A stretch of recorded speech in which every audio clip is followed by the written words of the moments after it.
This is the story of Abobaku in Yoruba land. Abobaku means the one who dies with the king. About 4 centuries ago in Yoruba land, when a king dies, someone has to be buried alive with the king, and that person is called Abobaku. Such person is meant to protect the king while the king is still alive, and when the king dies, the Abobaku was to be buried alive with the king. The belief was that if Abobaku was not buried with the king, the community will have serious calamity and evil will befall their community within 7 days of the king's burial.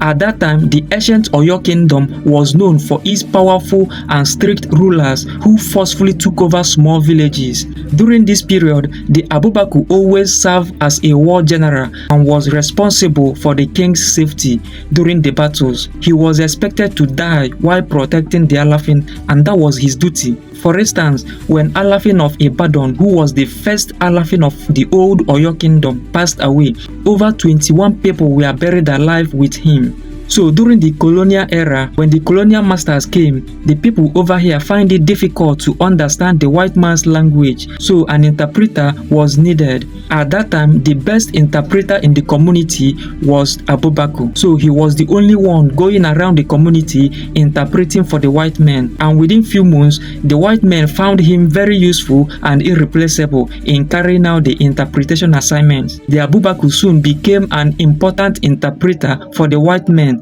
and also a protector of the Alafin of Oyo at the same time. Then one day, the king died.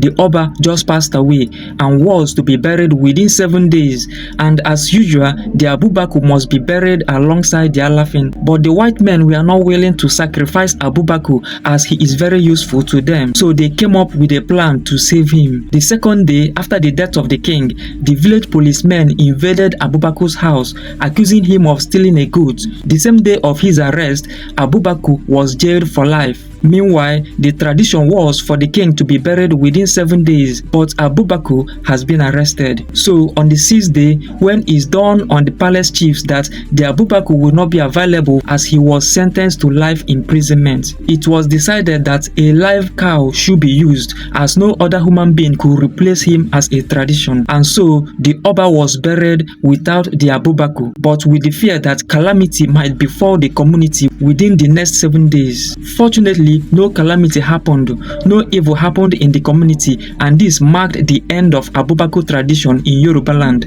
And few days after the king's burial, Abobaku was released. Then it occurred to the people that the white men did not want to sacrifice Abobaku.